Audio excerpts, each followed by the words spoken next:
Alright, we're sowing some seeds and we've run out of labels. Bloody nightmare. So what we're going to do, we're going to make our own. And it just so happens that a couple of days ago we ran out of salt, and we're going to use the salt pot to use these as our labels. And you can use any type of plastic container. A yogurt pot, for example, does exactly the same thing. After all, a label is just a bit of plastic that you can write on. So right, you'll need your pot, a pen, and some scissors.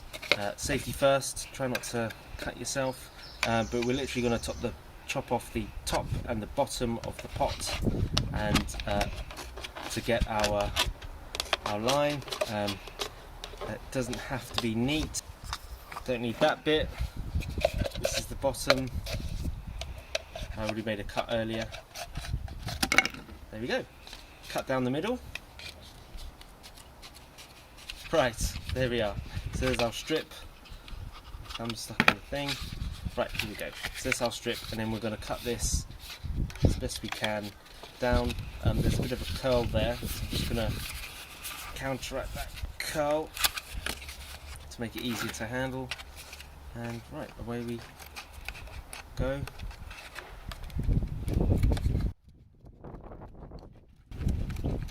That's one label. 2 labels, and you get the idea at this point. So I'm just going to clean up the edges. Going to make a little point for the bottom, and I'm a little bit of a perfectionist, so I will smarten that up there. Maybe a little decorative piece, make things look good. Right, there we are. Still got a little bit of salt on it, but that's okay. And that's our label. So we're going to sow some courgettes, we're going to sow some marrows, so we're just going to say put our marrows, whatever they happen to be. So there we go. And then that will fit in a pot thusly.